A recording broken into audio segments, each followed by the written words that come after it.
Joshke etandise bwete kubirako ekiri munda musawo yagambye bujjo obubiri oba lubuto agenda okulaba bwati ng'omukazi ali lubuto ebiddako byonna tubirinde munda nkugambye tukubira katono najja okimanyi ndi lubuto n'omusiguze naye n'amutegeeza olowooza bigwerawa nkugambye tandika butandisi buterevu kalira tuula nywera KINA-UGANDA ku ntikko ate ogira buterevu oba mu bujjuvu. It is coming from Black Gem Pictures. Buterevu wano wennyini ku Black Gem Pictures teweerabira with me your boy VJ Joshke. Nabirye donanta tomusubwa mweno filimu etandise olunaku olwaleero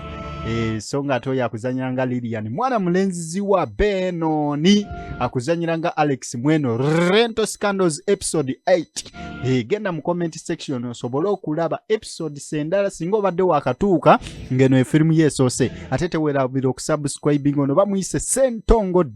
Damascus oba Sentongo Damascus mu filimu etandise Rental Scandals Vani na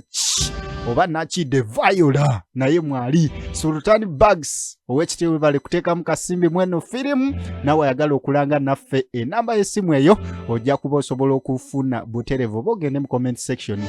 Rental Scandals twolekedde ekitundu kya 8 nakugambye nti tugoba bakama baffe aba Trust Films. Big up a Romantic Productions mukola kyamaanyi nnyo naffe tujja mututereka kawunga muceere biki munange jjukira ekitundu ekyomusanvu twakomye bano bagenze mu ddwaliro era nga bafunye pregnant test. Musawo abagambye director of photography ku kamera kwaliko Kisige Joseph ne Sentongo Damascus. Avije Joshke nga nkoze bingi kati noli yebuzo ba Joshke byebikigo kasitola ba Kisige Joseph just know that's my original name nenga Joshke yalikola sente katuve wano technical director Kisige Joseph etandise munange andowooza munayi musawo kyatugambye byonna obijjukira location by Zoa Benani nti munayi njiju kati nogenda mu ndo kikoleko pregnant test jjukira kaba kaseera kakukola ki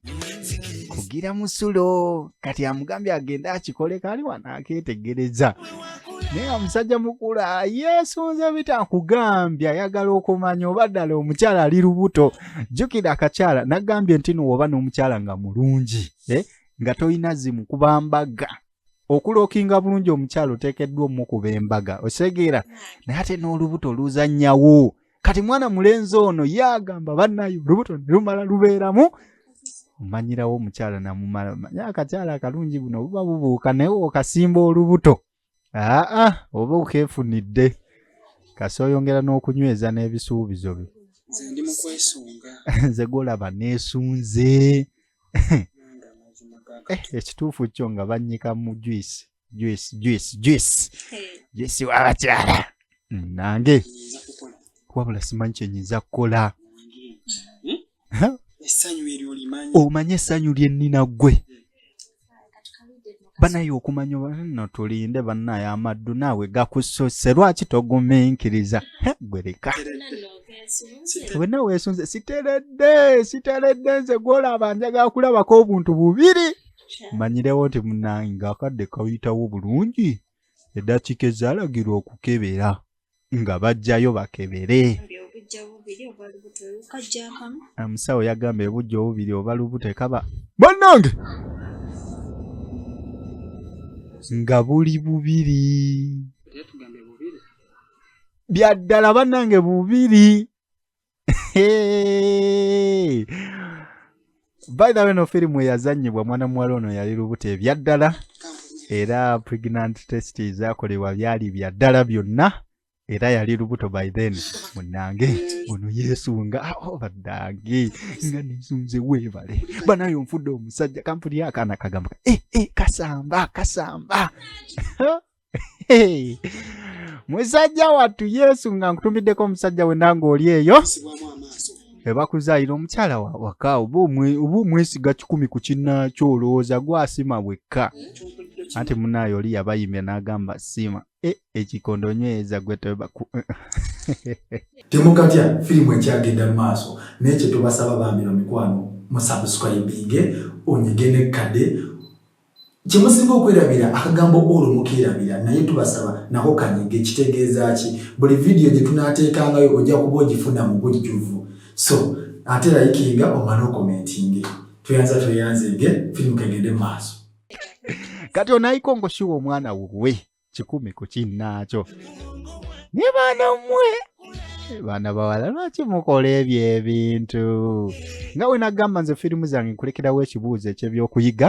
nkulekerawo ekibuuzo kyogenda n'okomentingako mu comment section ekibuuzo tujja kuba tukiteekawo mu maaso awo mweno episode nga tuvaayo tuddako ewakabaya kyeyamaani ne muula jjukira luli baabasangiriza muula ng'amuyitako muula sokujje katono maama kati ennaku zino abantu oyitako bayisi bwotyo najja ne muula lwaki weeyisa bwotyo mazima ddala okimanyi ezo mpisambi ate ntya nakubuuziza ne naawe nedda toyinza kumala gampitako bwotyo ninakubuuzizza ku makya kyogamba omuntu waali ekyemisana talya kyasebubaga ayagala bamubuuza ekyenkya ekyemisana ekyeggulo abadde atya kye anti munnange biri ebyaggwawo ojjukira baaba yatusanga kati ate nze nange bitya kati mbanjaga waakiri nkuyiteko obuyisi ninawe tokuliriza bintu ebyo gwe bagambye buli kimu olina kiwuliriza yajjako gyonna dda teyabiŋŋamba naye kyemmanyi bibi alowooza bibi omanyi lwaki teyagamba nayugira naye nzogola nayugira naye ensonga netuzisootinga nagamba tewali buzibu maama naye nga bwe gwali olaba yandibadde akunyega singa ali munyiivu naye nze twabisootinga ate naawe okimanyi oli muula wange ate kati naawe okiraba bangamba nti nooli muula ate kati oba muula aba mukyala ku saidi eri banange n'atereeza enviiri sebawo azaagala njagala tubeere bwe tuti nga tetweta nga tuli bugalo bugatte bwe tuti ebintu ebyo tobiddamu naawe tuteekeddwa just ndi munno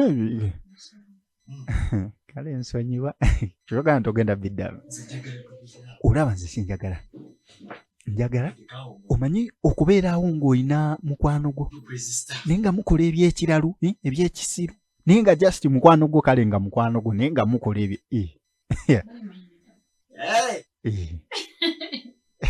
obuseko nga buvaayo naye bijja mukolera ono naye ayagala babe nga bakola ebyekya tamuliisizza banna sindi mukufu bireke weeriire kati olaba n'okimanyi ng'obugoye bukunyumidde banayo ojase oshananye osinze n'engoye okimanyi ng'onyumye nnyo okusinga engoye Shiba gye yayimbiddemu akayimbako kano akapya akagundi wallahi olaba nze nkutunuyo bomasamasa bwoti bonanga obakuba olaba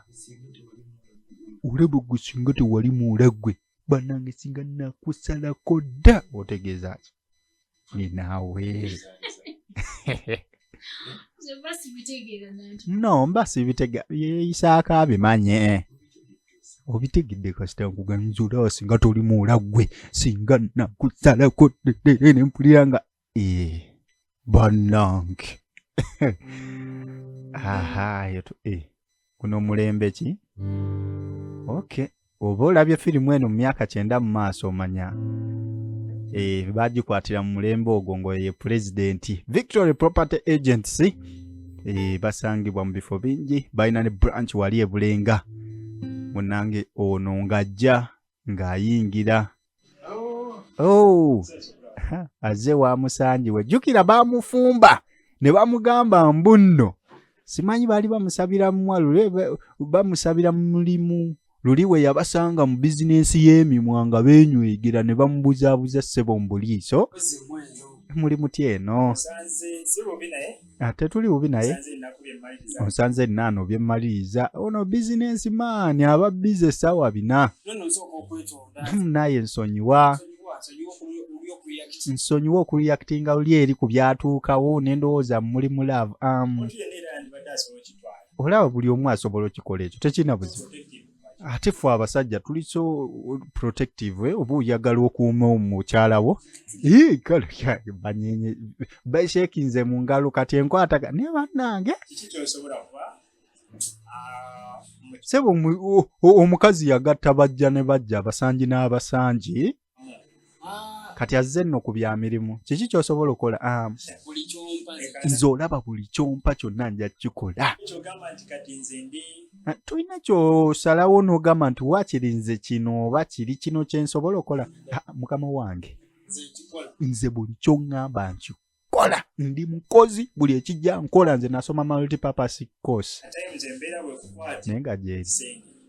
nkitegeera embeera wekwata ku kisenge munaye teweesayirawo okola kino nakiri n'olowooza buli kimu osobola okikola naye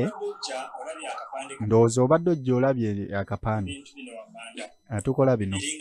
tutunda amataka tusengula abantu tudiringa mmotoka yagala ogula bino nno bya ddala bannaye property agency eno weeri era enamba z'essimu ddako obuze emabega katono opozingemu eno vidiyo osome ku kipande kuliko enamba z'essimu weyagala okugula ettaka ate ne wano njagala okubategeezaako bannaye mwe abali mu nsi z'ebweru kobeere ng'oli wano e Uganda nga Joshike nina kampani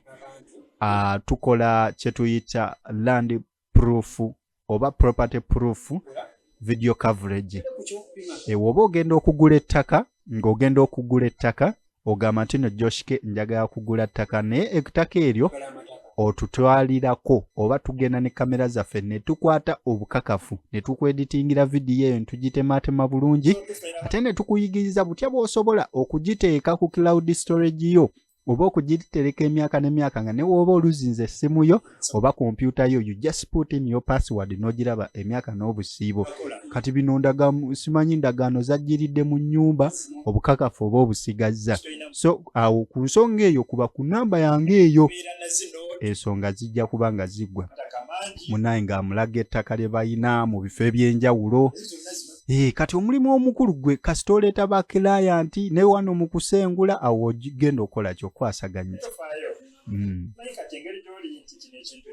kati olaba engeri ekintu kino gye kiri ekipya ogenda funayo ka week of orientation abaana basooke bakuyitiremu awo bakunnyonnyola ekyokkola ensonga zibeere nga zikwasaganyizibwa bulungi okitegedde nti jjukira omukozi omupya mu bino oba olina okutendekebwa olaba n'ekirawo oba olina ekintu kyonna ebwetavu bonna nkuli kumpi gwosobola okumbuulira jjukira nze boosi bino naye neyanziza olaba ne wongamba leero ntandikirawo nze kyokka no bamugambye wiiki naye kisinga obukulu kye neetaaga bwerufu banaye ekyo kye twetaagira ddala by the way oba oyagala okugula ettaka lyo oyina agamba nti nno tayagala ffe tugende tukwate video coverage wangi mukwano gwange manyi oyo mufere abantu beegaana wano amataka gammwe akuguza amala okuguza kyonna kyakuguzizza ate naddali nagamba saalinze nze saaliwo bikoze bitya naye njagala obeere ne ka vidiyo nga n'oba ogenda kateeka mu kkooti kale yeegaane feesi ye era baba bamukwata ali ku biki so ensonga tozikwasaganyiza ddala awo kubeera n'obukakafu bumala ku property yo munaye ng'amugamba olaba mukazi wo yali mwerufu nange bwe njagala obeere olaba obwesigwa bwo ndi mwesigwa era n'oyo mukwano gwo nno yamufudde dda mukwano gwe baasoma bonna yanjagala lwakubanga ndi mwerufu ensonga lwaki tukuumaganye munnaye bygones ebyo tubireke abasanji n'abasanji ate tebafuuse ba mikwano ekintu kyabwe kiikino eno kibirowoozaamu ni baana mmwe naye ng'abasajja ate nammwe mukole ky'amaanyi nnyo kubanga abakyala bano newankubadde tugamba tebasiima naye kituufu kyo bagumira bingi asobola okugumira n'agumira ku birooto byo naye fuba nnyo okulaba nti okola ekimala banaye tukole kola sente zibeezaawo mukyala wakiri okulya abenga asobola okulya ku buli kaayagadde oyo yakunkoko agirya ebintu byetuminkiriza kati olubuto saawa zino kati olubuto olwereeta ku makya gano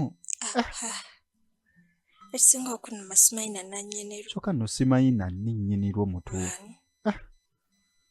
kati bagenda kukola nti anoonya ekyokukola takiraba awedde okuba n'olubuto naye bonna kambagambe siina kyakola era munnange kwe kujjayo wane nasooka n'abirowoozaamu n'ajjayo olukomo lw'essimu asooka ow'omunju yakitegedde nti olubuto olwedde mweruli kati ate ayagala kulabika ng'ategeeza n'owookubiri naye alumuwe kati waneewaba firimu ow'omunju ye tasobola dwegaana naye ate osobola okuba ng'ate si lulwe osegeera ate n'oweeweeru asobola okulwegaana naye ate ne waaba talwegaanye naye lusobola okuba nga si lulwe so kati ali wano bambi bebi osibye otya mukwano okimanyi nga nina bye njagala okugamba ate nno bikulu ade nga mbadde ndi bize si byamaanyi nnyo naye mbadde ensonga nkulu bambi kale nkulu kuba alabye nga amugamba si byamaanyi jamugamba kati tulindeko akawungeezi ekituufu simanyi kyakukola nkwetaaga ompe ku magezi munnange nze kati nze nansobeddwa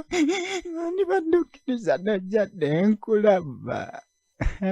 alina oteekamu kasunda baasi munnange ng'akkiriza basinkane mu kafo kaabwe kali balina akafo akaabwe era nga ko ono olukyolo tatera tambulirayo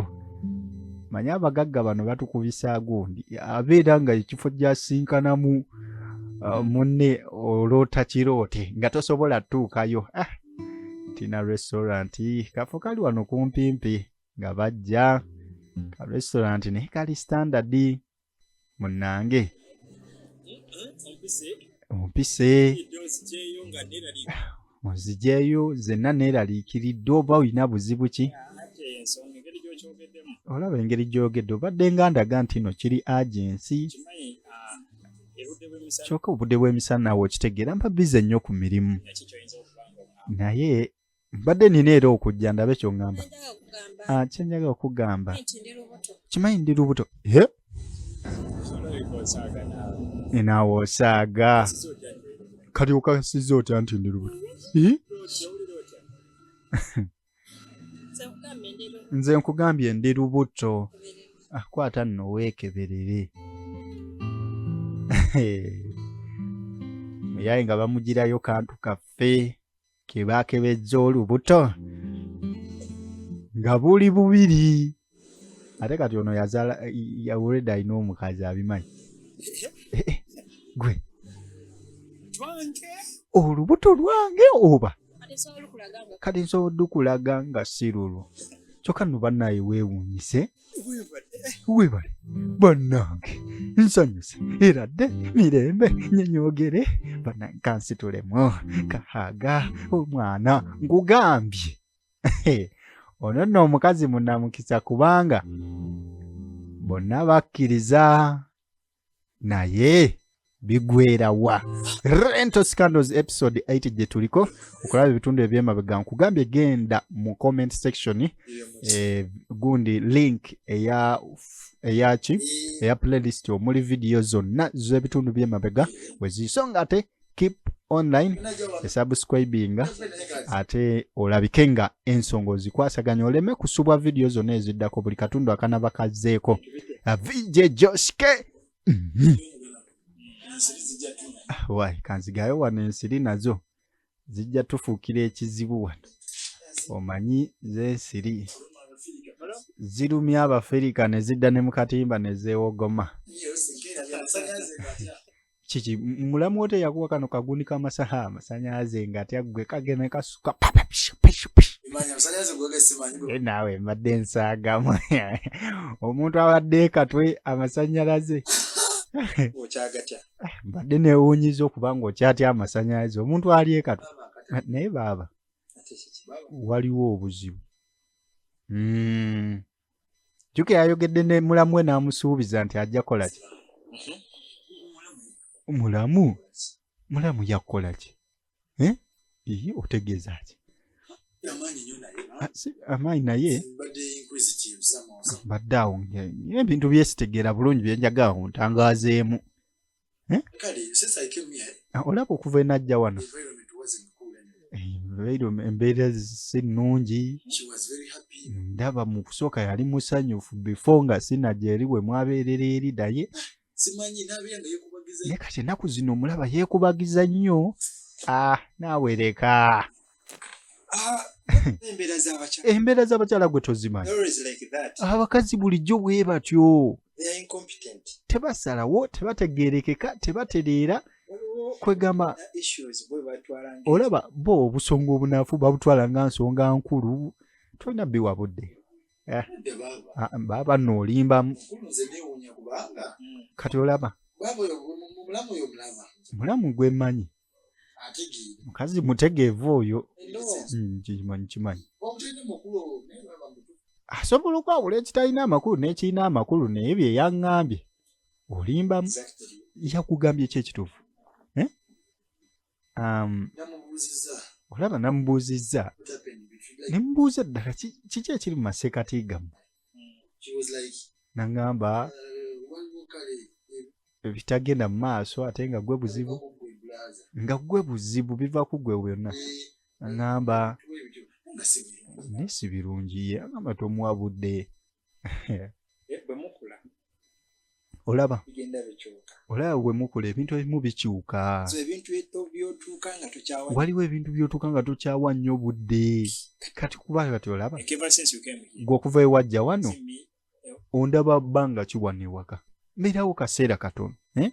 mba mu mirimu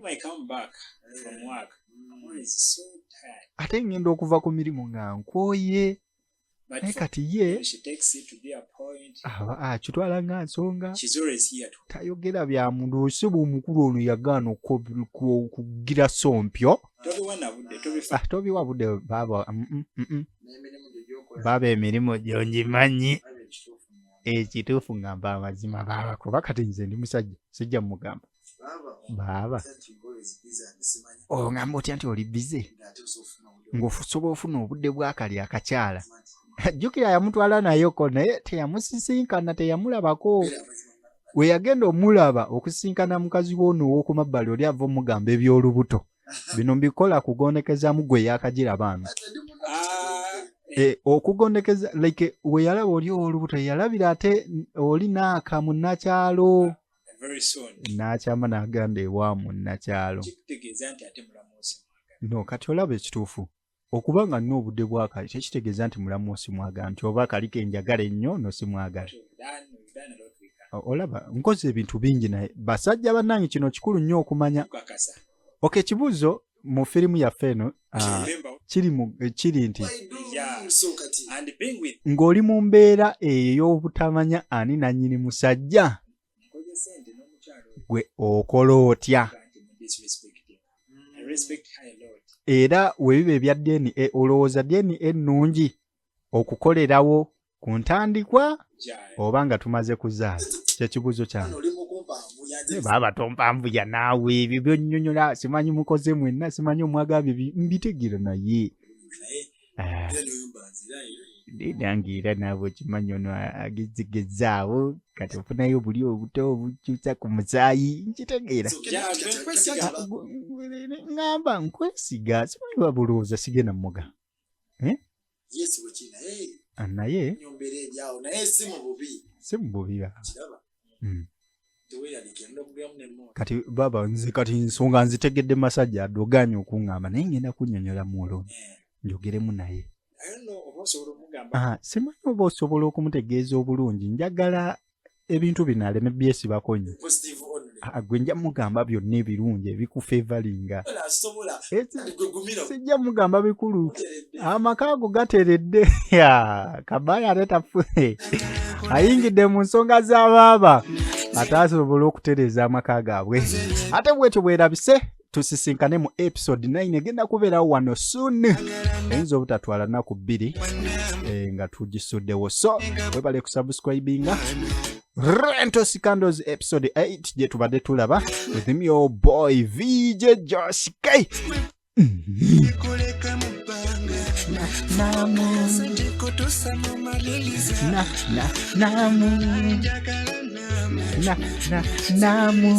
Here we go. Namu.